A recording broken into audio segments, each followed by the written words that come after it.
Olá, amigos que nos acompanham aqui no Momento Político, sempre dando aquela força na audiência. Muito obrigado por nos acompanhar sempre aqui nesse bate-papo política, trazendo personagens que vão impactar na vida cotidiana de todos nós. Hoje temos o prazer de receber o prefeito de Valparaíso, Doutor Marcos. Ele é advogado, então é conhecido como Doutor Marcos Vinícius. Marcos Vinícius é do MDB, é uma dessa safra de jovens que veio aí para mudar um pouco esse mais do mesmo da política brasileira, principalmente da Goiânia. Ele é do entorno do Distrito Federal, tem uma visão mais cosmopolita e menos provinciana do que representa a política brasileira. E ele vai contar um pouco também sobre isso para a gente. Marcos, seja bem-vindo, é um prazer tê-lo aqui conosco. Muito obrigado aí pela gentileza em nos atender, acompanhar aqui esse bate-papo e falar um pouco aí também da sua trajetória e política. Vamos. Obrigado, Wilson. Bom dia. Agradecer a você. A gente estava falando aqui agora um baluarte da política goiana, conhece como ninguém a história política do nosso estado, mais precisamente ali a nossa região, que é uma região que hoje é a região que alavanca o estado de Goiás, que tem sido propulsora da economia do estado de Goiás. Já foi uma região com muitos problemas estruturais, muitos problemas a nível de educação, de saúde, de transporte, mas que hoje é a locomotiva do Estado e tem puxado o Estado para frente. Eu tenho um orgulho imenso de poder estar como prefeito de Valparaíso, uma cidade que se tornou a sétima maior cidade do Estado, a sétima maior economia, junto com Lusiânia ali. Hoje, eu digo que em população já superou Lusiânia, porque nós temos dados que podem comprovar isso, além do censo, e que Instalação de medidores de energia, medidores de energia e água. esse é fatal. É, você pega o Valparaíso hoje tem 87 mil pontos de água. E pelo consumo de água, a própria Saneágua ela tem esse dado que indica que você tem por volta de 3 pessoas em cada medidor. Então, só daí nós teríamos mais de 240 mil pessoas morando em Valparaíso. Então, já é um dado sensível. Sem contar que nós temos ainda alguns imóveis que têm poço, que não é medidor. Então, isso faz com que a gente tenha uma quantidade muito maior do que aquela prevista no censo, fazendo com que a nossa cidade seja, nessa perspectiva, a sexta maior cidade do estado. Mas, sobretudo, porque a gente está numa cidade que nos próximos 10 anos deve acontecer o que aconteceu nos últimos 10, que ela deve dobrar de tamanho novamente. Então, com novos empreendimentos chegando em Valparaíso, agora sim, pensando em estrutura, pensando no futuro da cidade, pensando num crescimento planejado, mas esse crescimento que a gente não pode parar, até porque a vocação da cidade é a construção civil, é a moradia. A gente recebe muitas pessoas, hoje não vindo só mais do entorno, mas vindo também do Distrito Federal, para morar agora em condomínios de alto padrão que chegam em Valparaíso, fazendo com que a cidade possa crescer, mas com ordenamento, com planejamento, pensando no futuro e na perspectiva aí de que Valparaíso esteja entre as 5 maiores cidades do estado nos próximos 10 anos. Eu vou pegar uma carona aí nesse corte seu sobre crescimento populacional e também como Valparaíso é um município pequeno, ele não tem área rural, a área dele é urbana, a tendência dele obviamente, tornar-se uma cidade vertical. Há planejamento dentro do plano diretor de vocês, há essa possibilidade de criar, porque eu não vejo área ali para criar um núcleo, um bairro, por exemplo, vertical. Aonde seria? Então, Valparaíso hoje ela vai passar por esse processo de verticalização, processo natural. Nós estamos na terceira menor cidade do estado de Goiás, em área territorial, são 60 quilômetros quadrados. E imagina só, seguindo os dados do censo, na sétima maior cidade do estado. Então, nós temos isso, a maior densidade demográfica do Centro-Oeste.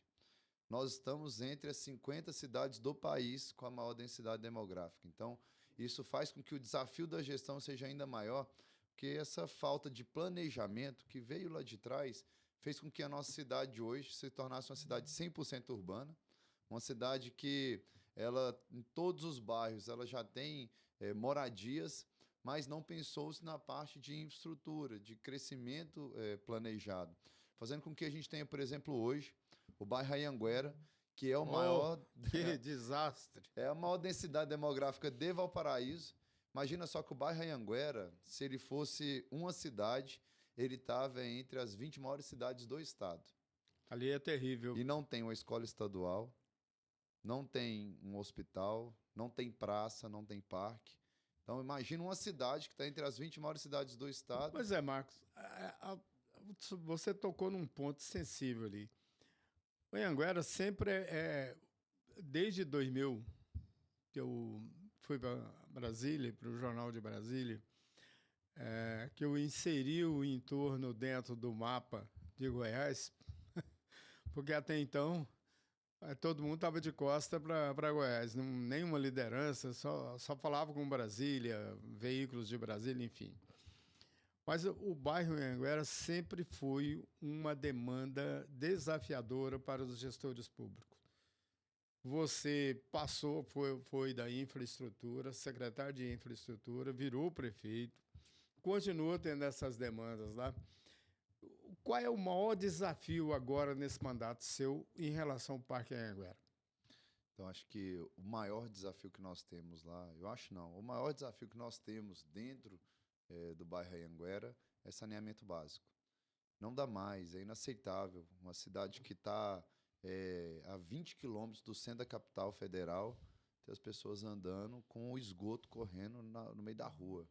Isso é pensar em saúde pública, isso é pensar em infraestrutura. Eu constatei isso o ano passado, lá é terrível. E não é só isso. Na época da chuva, um bairro que ainda sofre com os alagamentos, uma pessoa ela buscou há 10, 12 anos atrás, o bairro Anhanguera como uma solução de um problema, visando a conquista da casa própria. Então ela chega no bairro, num início pensando que está conquistando um sonho, mas que num curto espaço de tempo aquilo se torna um pesadelo. Um pesadelo porque na chuva ela não consegue sair de casa por conta dos alagamentos e na seca ela acaba sofrendo com esgoto correndo a céu aberto. Ela precisa de um posto de saúde, ela tem que andar quilômetros até conseguir uma unidade de saúde. Se ela precisa de uma praça, ela não tem dentro do bairro. Quando ela sai de casa com o carro, ela está caindo dentro dos buracos, por conta da infraestrutura precária que foi autorizada nesse espaço. Então, hoje, nós vamos iniciar uma verdadeira transformação do bairro. Eu digo que as pessoas vão entender, durante esse primeiro ano de mandato nosso, o que era o Anhanguera antes e o que vai ser o Anhanguera agora. Nós vamos fazer um investimento, Wilson, de em torno Ali de... é caro, porque o terreno não é muito propício, a água desce com muita força, então Isso. tem que ter uma obra de engenharia ali nós vamos fazer que um é cara. investimento de em torno de 80 milhões de reais, que vai levar, imagine só, mais de 20 mil pontos de esgoto para quase todas as unidades do bairro Anhanguera. Vai levar drenagem para acabar com os sofrimentos O alagamentos. maior desafio ali é na época de chuva, naquelas drenagens ali. Vocês vão canalizar aquela drenagem para vários pontos ou vai desaguar tudo no, como é que chama? Não, são vários pontos. Córrego José Manuel, que é o principal córrego onde já recebe parte dessa água. Córrego José Manuel, que ele será canalizado já para evitar os assoreamentos que vem sofrendo o córrego por conta da drenagem que nós realizamos ainda na gestão do prefeito Pábio, que amenizou aí 60% dos problemas que a Anhanguera tinha, mas nós, além disso, vamos levar essa canalização da água, essa drenagem para outros pontos, desviando um pouco a quantidade de água que já desce no córrego José Manuel. Então, isso vai reduzir sobremaneira os problemas ambientais que estão sendo causados no córrego. E, mais do que isso, é que a gente consiga levar o esgoto, levar a drenagem, que é um sofrimento muito grande, mas levar um asfalto de qualidade, levar a mobilidade com novas calçadas, iluminação em LED, já para deixar o bairro agora, já está 80% LED, mas deixar o bairro 100% LED, que a gente possa aí, já no ano que vem, iniciar a construção de mais uma escola dentro do bairro Anhanguera, que a gente pegue um espaço, que hoje é um espaço que tem um campo de barro, de terra, e possa transformar esse espaço num espaço de lazer, iniciando essa obra já no ano que vem. Então as pessoas vão enxergar um antes e depois no bairro Anhanguera, e essa será a grande vitrine da nossa gestão, fazendo com que a pessoa possa chegar num espaço que hoje é um espaço que causa dissabor no morador, que ele anda e está chateado com a situação que o bairro vive, em razão do esgoto a céu aberto, em razão dos buracos na rua, em razão dos alagamentos no período chuvoso, em razão da quantidade que ele anda para poder chegar no posto de saúde, na escola, para que durante esse período nosso de gestão ele possa andar e ter muito orgulho do bairro que ele vai viver. Para que agora sim, depois imagine de 10, 15 anos sofrendo num bairro onde tem tantos desafios, ele possa andar e ter orgulho de morar num bairro onde o asfalto é de qualidade, feito para durar, onde ele tem um esgoto chegando na sua porta, onde ele tem a escola, o posto de saúde, onde ele tem a praça. Antes da gente entrar no nosso segundo bloco, que é a política, qual é o próximo desafio aí dentro já desse primeiro, ainda nesse primeiro ano pré-eleitoral, que é um ano de prospecção aí, de tratativas políticas, mas também de desafios administrativos. Qual que é a sua próxima meta para ainda este ano, além do bairro Anhanguera? Então, eu confesso que esses 7 primeiros meses eles têm sido desafiadores. Primeiro, tomando conhecimento do funcionamento da máquina como um todo. Assim, tive a oportunidade de estar vereador, de estar secretário de governo, de estar secretário de infraestrutura, mas nada chega nem próximo do que é estar como prefeito, uma honra que Deus, a nossa comunidade, me deu. Mas pensando num primeiro ano aí de gestão, que as grandes conquistas que nós tivemos foi a continuidade da obra do viaduto, que é uma obra 100% custeada com recursos do município. Já foram quase 20 milhões de desembolso e todos os prefeitos, todos, de grandes, pequenas, médias cidades do Brasil inteiro, que eu tenho conversado na Marcha dos Prefeitos ou nos encontros aqui em Goiânia, que eu digo que a obra do viaduto de Valparaíso, algo em torno de 40 milhões de reais, a maior obra viária da região, está sendo custeada com recurso próprio do município. Todos os prefeitos impressionam, com toda a força da máquina, que tem hoje condição de custear uma obra daquela, fazendo com que a obra não pare, que ela esteja andando. A resolução do problema da Vossoroca. Pois é, esse é um dos grandes problemas que pode atingir, inclusive, ali a 040. Já há tratativas no sentido de conter aquilo, hein? Então, foi uma grande conquista do nosso mandato, até porque nós passamos aí parte desses 7 meses indo para Brasília, visitando o Ministério, andando na Câmara dos Deputados, no Senado Federal, e aqui eu quero reconhecer o trabalho do deputado Célio e do senador Vanderlan, que movimentaram Brasília para encontrar a solução. BR-040, que é uma das principais BRs do país, são 1.200 quilômetros que ligam o Distrito Federal até o Rio de Janeiro, e movimentam a economia seja do estado de Goiás, como também de Ela é um Minas, Rio, entroncamento DF, ali para a região Nordeste, Sudeste. de escoamento de produção para chegar até a capital. E foi através desse trabalho que a gente conseguiu fazer com que o DENIT assumisse a responsabilidade e entrasse agora ainda em julho, já com as obras paliativas, para poder conter o avanço da erosão e a partir do ano que vem já comece a obra definitiva. Imagine só, eu tenho dito, Wilson, que a gente, quando faz gestão de verdade, a gente não toma só medidas populares. Está aí uma medida que, se fosse pensar só nessa política paroquiana, eu não tomaria nunca. Eu esperaria deixar para ver o que o DENIT iria resolver, mas não, a gente tira tempo, Mas ali recurso. já está bem comprometido, Tá, já viu? está Mas eu quase chegando passei na BR. lá, está bem Mas é uma comprometido lá, obra né? que o DENIT vai fazer um paliativo agora, mas é uma obra que ela vai avançar o meu mandato. Mas a gente não Ela é pensa no mandato. ali é uma obra gigante. Gigante. A gente não está pensando na Tinha entrega que de ser. mandato. A gente está pensando na entrega de cidade, de futuro. Porque ali uma obra definitiva, ela não só resolve o problema da Vossoroca em si, porque todo mundo olha para a Vossoroca, olha para aquele buraco enorme. Mas ali o problema maior não é aquele. O problema maior que nós temos é o que causa esse buraco, que são os alagamentos, Jardim Oriente, Morada Nobre, São É que Bernardo, vem de lá Cruzeiro do e Sul, essa água que alaga a BR como um todo. E quando a gente pensa em resolver esse problema, a gente não pode pensar só no ponto final. tem que resolver o problema como um todo, até porque eu tenho dito que não existe problema de estimação. Você tem que resolver os problemas e fugir, solucionar esses impasses. Então, quando a gente pensa em resolver o problema da Vossoroca, é uma ação que ela, através de uma ação definitiva, ela supera o nosso mandato. Vai terminar em 2029 para 2030.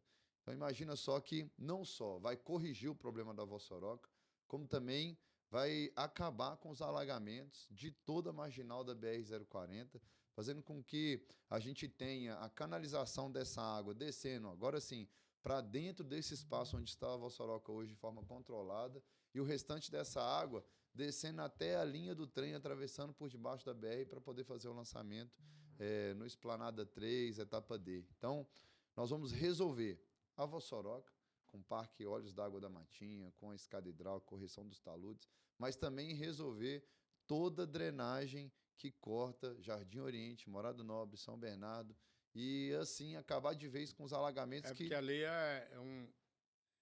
canaliza tudo, você chega com uma força muito grande. Porque Valparaíso está num ponto mais baixo que o Distrito Federal. Então, nós recebemos em torno de 60% dessa água que a gente recebe em Valparaíso, ela vem do DF. Então, isso faz com que... Principalmente como tá ali ponto... que vem do distrito, né? De Santa Maria, ali do Porto Seco. Porto Seco. Toda essa água, ela vem do Porto Seco, Conhecido Santa Maria. Conhecido como Chifrudo. O Chifrudo, a área do Chifrudo, é isso mesmo.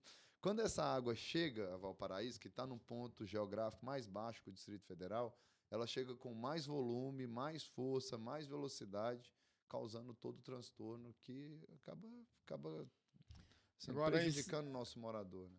Para dar encerrar mesmo a parte administrativa, você andou dando uma mexida no plano de cargos e salários dos servidores, e deu um barulho danado. Como é que ficou? É o que eu digo. Não estou aqui para tomar medida popular. Popular, não. Não estou aqui para tomar medida populista. Não vou fazer isso, a gente tem que ter responsabilidade. Isso. As pessoas enxergam a gestão pública como uma torneira aberta que jorra sem parar. E não é assim. Dinheiro não dá em árvore. Nós e o dinheiro é do contribuinte, não é da prefeitura. Do contribuinte, do servidor, não é da prefeitura.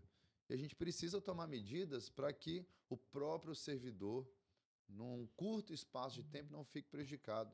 Valparaíso não vai se tornar o que se tornou, por exemplo, a Aparecida de Goiânia, ter que parcelar a folha. Não vai se tornar o que se tornou algumas cidades do norte de Goiás, que não conseguem pagar a folha. Tem muito privilégio, Marcos?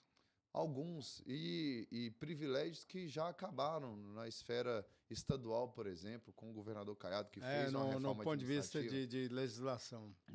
No governo federal. E a gente precisa fazer com que o próprio servidor e o morador enxerguem isso, de modo com que a gente consiga preservar o pagamento dos salários. Então, não sou de fazer política paroquiana. E poderia fazer. Que prefeito não quer dar aumento para todo servidor, não quer dobrar o salário do servidor? E foi através dessas políticas que pensam em gestão, que a gente, por exemplo, Wilson, não nomeou mais de 40% dos cargos, e estamos no 7º mês de governo.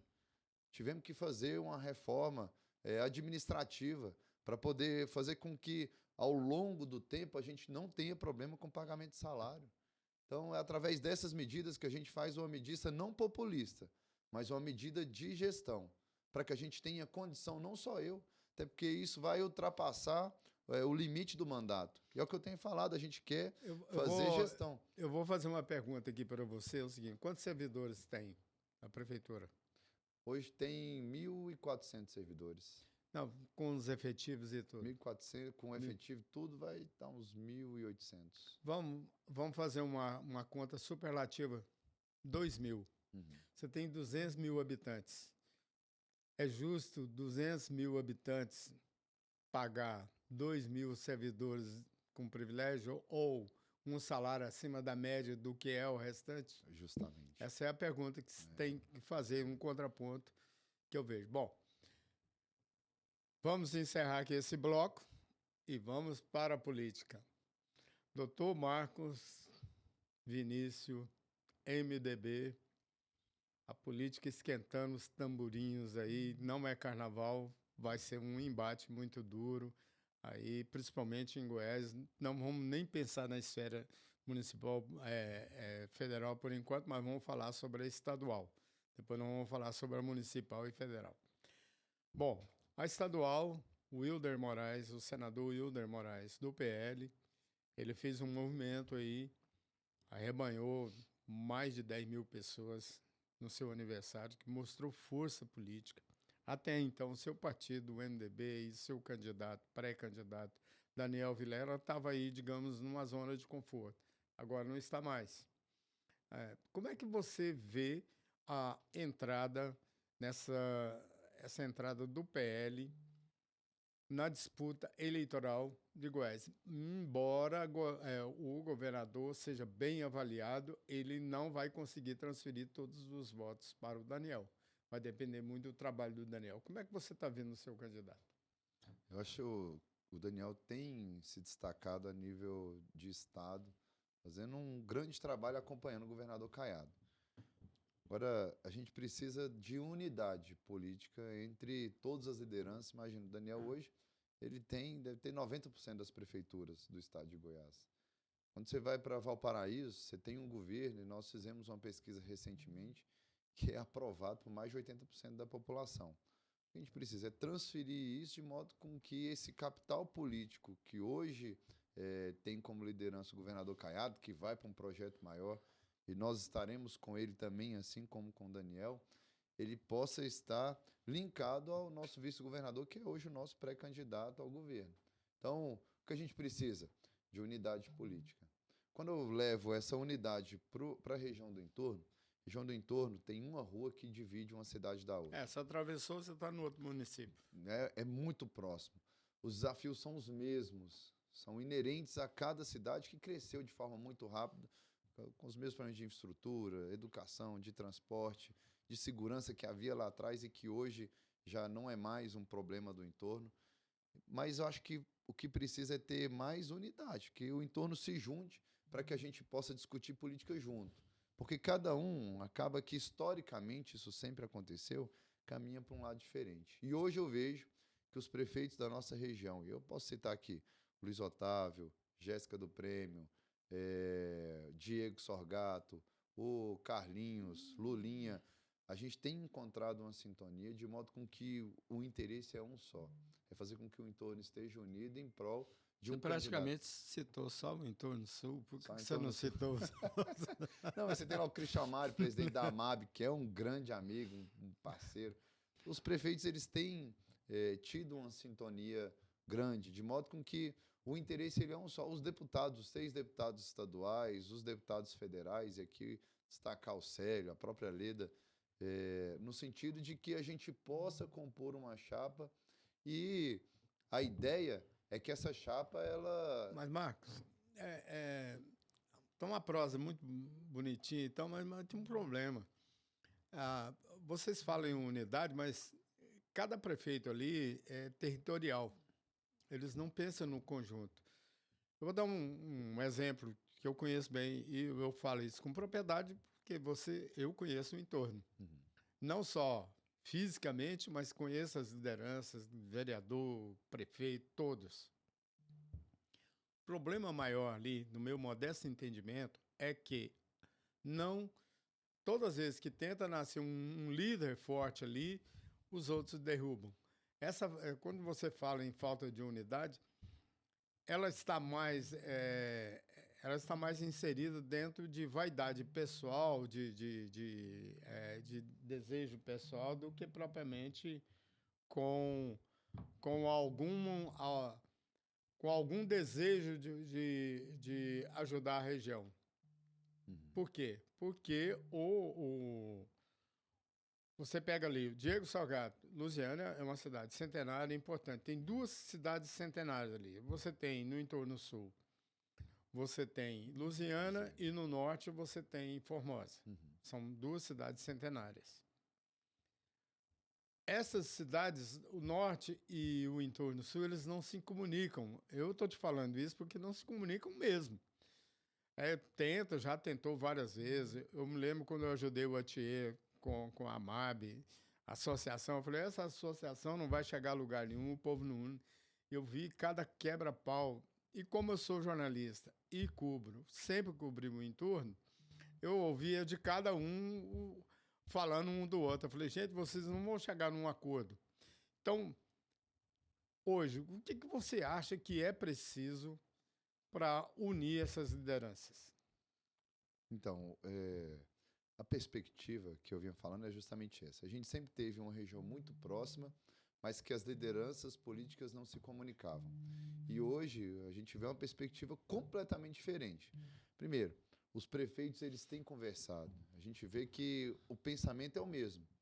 E é um pensamento único, de modo com que a gente tem uma oportunidade de compor uma chapa indicando um vice ou estando no Senado.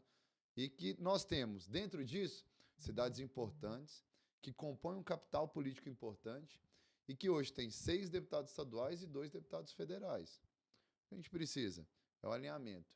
E eu vejo que tem algumas lideranças, como o ex-prefeito Pábio, meu amigo, meu líder político em Valparaíso, o próprio Sérgio Silveira, que tem buscado fazer com que esse papel de integração aconteça. O que precisa é que esse papel de integração ele esteja até chegar ao ponto de que, olha, vamos indicar alguém então. Porque até agora está tudo muito bonito, é o que você falou, está tudo muito no discurso e todos os prefeitos que sentarem aqui, eles vão ter esse mesmo discurso. Ó, o entorno está falando a mesma língua, Tem que nós tá, temos que ter a tem vaga na 600 chapa, mil, não sei 600 o mil quê, votos, 1,5 milhão não sei o de quê, habitantes. né? Justamente. Agora o que a gente precisa é, na hora do vamos ver, a gente aproveitar essa oportunidade. E eu vejo uma sensibilidade muito grande dos prefeitos ali da região. E aí você tem Simone, ó, Luiz Otávio e Simone, prefeitos que foram eleitos pelo PL e que já migraram para a União Brasil. Justamente na perspectiva não só de compor a base do governador, mas também sabendo da importância da unidade da região. E tenho conversado muito, principalmente com o Luiz Otávio, um cara fora da curva, um cara fantástico, que se tornou um amigo. E a gente vê o interesse desses prefeitos, não só, que antes era assim, ó, vamos unir, mas cada um pensando no seu. Hoje é não, vamos unir porque a gente precisa pensar junto.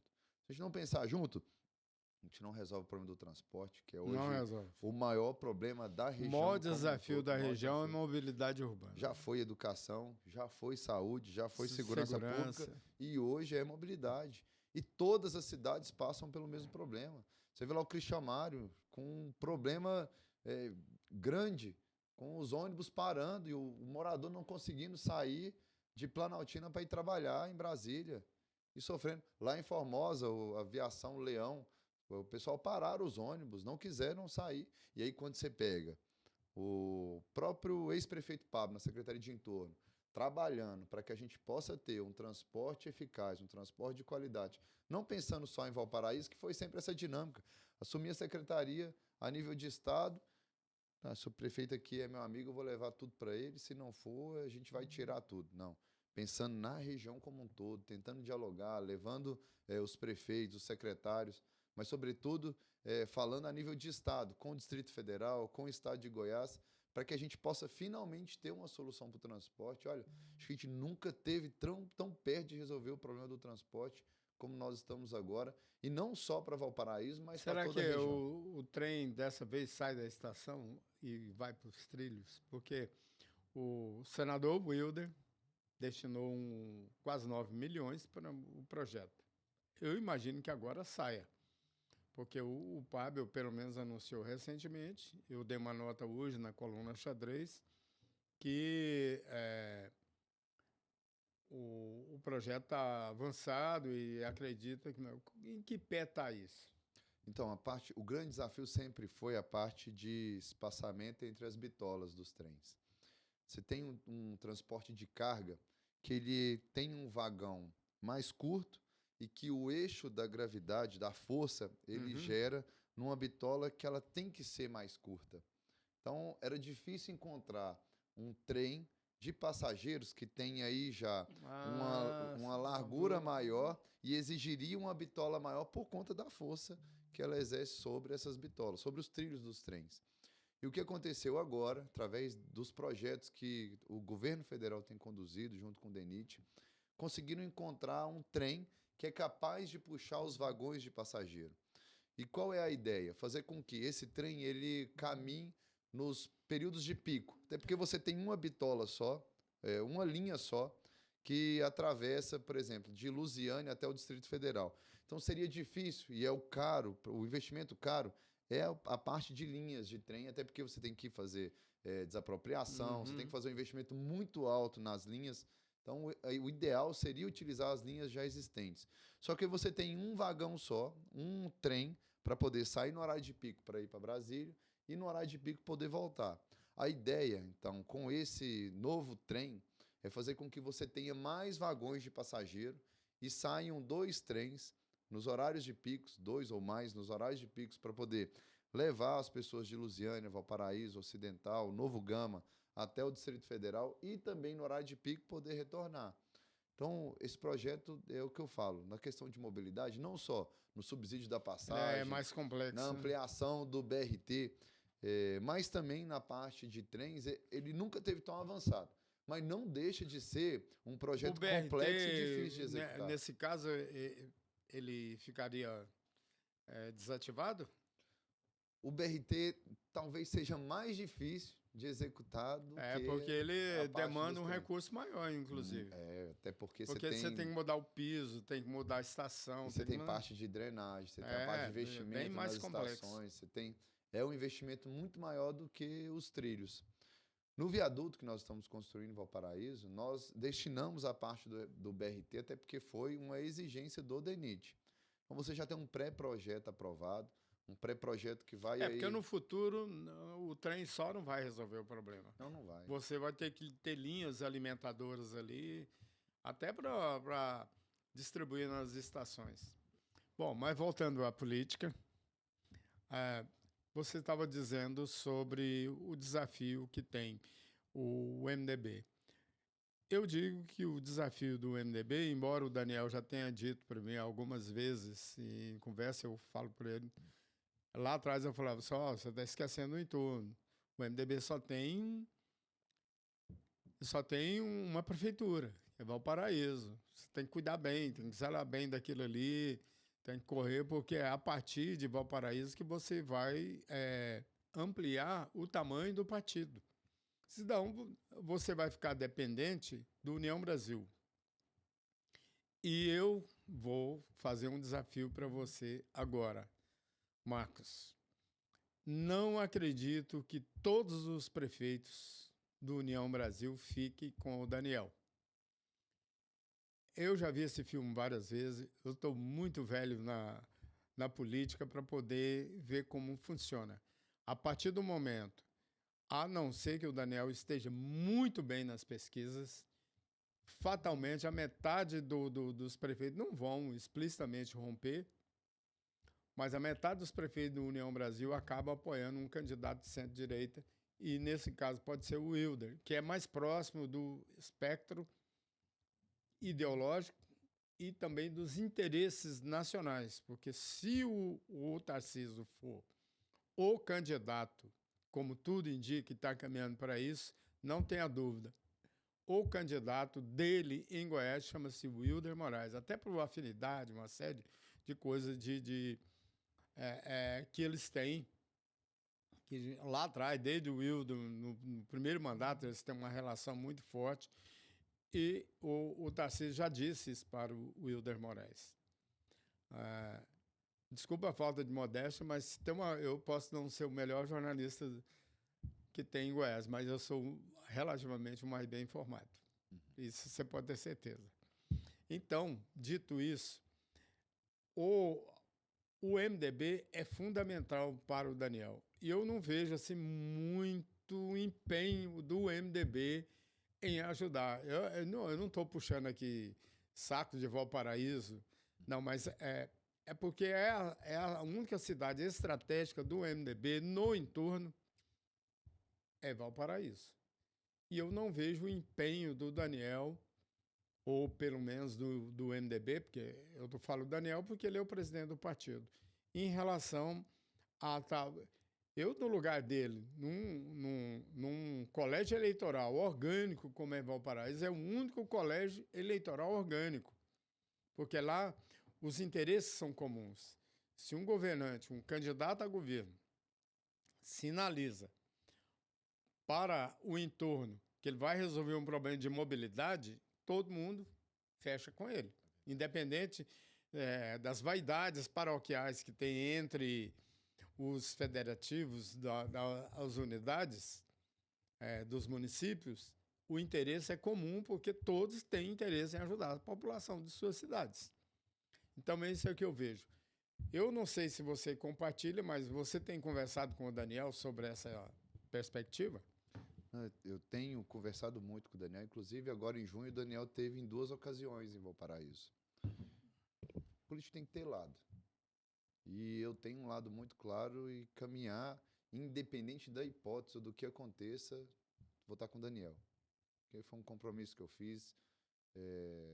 Tenho meus princípios, sou convicto, sou do MDB e não tenho como, e não fugiria dessa responsabilidade hoje de assumir a liderança, de estar com o Daniel e de ser um dos coordenadores do Daniel na região. Nós vamos andar dentro de Valparaíso, fora de Valparaíso, para levar o nome dele. Porque isso é um princípio muito claro de uma liderança que hoje está caminhando para ir para uma eleição de uma forma diferente do que foram as últimas eleições no Estado. Porque, claro, que tem muita coisa para acontecer, muita água para passar embaixo do rio, embaixo da ponte, mas hoje eu tenho convicção que o Daniel ele está numa situação ligeiramente confortável, principalmente pela quantidade de prefeito que hoje tem na base do governador Caiado e no sentido de que o governador deve caminhar com o Daniel. Mas a gente sabe que política não é só desse jeito. Quando chega a hora do vamos ver, as coisas acontecem e o que eu quero fazer? Quero ser leal ao Daniel, quero estar na rua, quero fazer parte do grupo do MDB, liderando esse processo para o Daniel no entorno e fazendo com que ele possa sair da nossa região com a maior votação já registrada na história. E isso vai passar, sem dúvida nenhuma, por Valparaíso, pelas cidades da região. Agora, eu vejo que a gente precisa ter cautela, a gente precisa ter cuidado, a gente precisa ter unidade política. A gente precisa ter cada vez mais diálogo com os prefeitos da região, até porque é uma região que ela foi historicamente esquecida pelo estado de Goiás. Tanto que chegou aos problemas que chegaram. E que agora, quando a gente tem uma direção, quando a gente tem um vice-governador, como é o Daniel, que dê atenção, que está junto com os prefeitos, que começa a participar, inclusive teve lá agora, na inauguração do Corpo de Bombeiro, em Novo Gama, com o Carlinho, as coisas começam a acontecer e a gente vê que os prefeitos vão ficando mais tranquilos na hora de formar esse grupo em torno do Daniel. Então, o que eu quero é estar junto com ele, independente de quem for o candidato. Uma coisa é certa, eu tenho o meu lado definido e na eleição pode ter certeza que eu vou estar ombreado com o Pablo, com o Célio, com a Zeli e com o Daniel, para que a gente possa tomar um caminho só. Detalhe que chama a atenção é o seguinte, a Leila Borges, obviamente, vai para a base. Né? A briga local, ela vai continuar, mas no ponto de vista estadual, vai estar todo mundo em torno de um projeto, que a Leila vai estar dentro da base, obviamente, ela vai apoiar o Daniel, né? E o projeto do Caiado Nacional. Né? Como é que você vê a entrada da Leda na base? Ela pode ir para o Republicano ou por qualquer um outro desses partidos aí. Mas o fato é que ela vai estar dentro da base, ela trabalha para isso. E, segundo eu soube, vou dar até uma nota amanhã, que ela está bem avançada. É interessante as discussões que ela tem tido com republicanos. Né? O republicano está tentando uma composição com o MDB, a nível nacional, olha o detalhe, a nível nacional, se o Tarcísio for o candidato, o republicano, ele traz o republicano, obviamente, porque o republicano não quer perder ele. E, consequentemente, traz o PSD. Tanto o republicano e o PSD já estão na base do Daniel, aqui em Goiás. A nível nacional, se não for o Tarcísio, eu, particularmente, pela a minha experiência aí, política e análise, o Lula leva. Porque o republicano tende a caminhar com o Lula, se não for o Tarcísio. Se for o Tarcísio, isso reforça muito o projeto do Daniel aqui no Estado. É um desafio muito grande, mesmo sendo o Tarcísio. Aí a briga fica paroquial, né? Tem o Wilder de um lado, o Daniel do outro, e o Tarcísio, eu imagino que deve manter uma certa equidistância dentro do processo. Mas a gente tem que sempre lembrar que o padrinho do Daniel chama-se Ronaldo Caiado, mais bem avaliado do país e também de Goiás. É isso. Mais alguma coisa a acrescentar aí sobre a política que você gostaria de abordar? Não, só assim, reforçar o fato de que Valparaíso hoje, imagine só, tem a Zeli como deputado estadual, tem o Célio, que é um deputado federal que tem ajudado demais a cidade, ajudado a resolver alguns problemas crônicos que a cidade sempre teve. Tem um secretário de Estado, que é o nosso ex-prefeito Pábio, nós vamos estar juntos no projeto político do Pábio, e isso faz com que a cidade se torne um protagonista a nível político, administrativo, dentro do estado de Goiás. E essa perspectiva dessas lideranças ocupando grandes cargos, seja na Assembleia, seja na Câmara Federal, seja o Pábio como secretário de governo, faz com que a cidade possa enxergar um futuro muito promissor. E o que a gente tem feito em Valparaíso é isso, consolidar essas lideranças para que a gente possa fazer a cidade avançar ainda mais.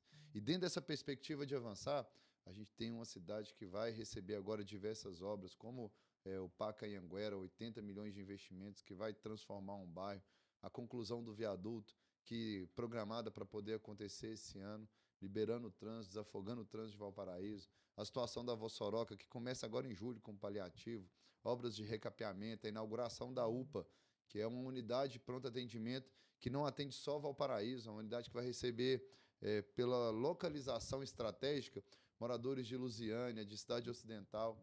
Então, nossa perspectiva é que Valparaíso, que sempre foi conhecido como a pérola do entorno, possa, de fato, assumir um protagonismo a nível geopolítico na região e fazer com que, assim como o entorno é a locomotiva do Estado, Valparaíso possa ser a locomotiva da região do entorno, fazendo com que o desenvolvimento chegue, que o nosso morador ele tenha um lugar aprazível, um bom lugar para morar. Essa é a nossa perspectiva. Eu tenho dito, no final desses 4 anos, o morador ele vai olhar para trás e vai ver a transformação que nós vamos fazer na nossa cidade. Até porque, se tem uma coisa que eu gosto de fazer é trabalhar, acordar cedo, dormir tarde, estar na rua, conversar com o morador de Valparaíso. E mesmo diante de todos esses desafios, o morador vai poder sair na sua porta e já começar a ver a referência de uma administração que trabalha e consegue entregar importantes resultados. Fábio, candidato a deputado federal, Célio Silveira, candidato a deputado federal pela mesma base, e aí? Esse é um desafio que nós temos agora. O Célio é um parceiro. O Pábio também é... O que o Pábio for, tem que estar com ele. Se o Pábio for candidato a governador, aí a única hipótese de não estar com o Daniel, que aí eu tenho que estar com o Pábio. E essa possibilidade da Zeli virar secretária e não disputar? Então, hoje, a gente tem condição de fazer com que essas peças se encaixem. Abre espaço para o Pábio na estadual? Isso, se Zeli, por exemplo, pode ser suplente de Senado, Zeli pode ser a nossa candidata a deputada estadual, o Pábio ser o federal e o Célio ser o vice. É porque o Célio é hoje a maior liderança do entorno.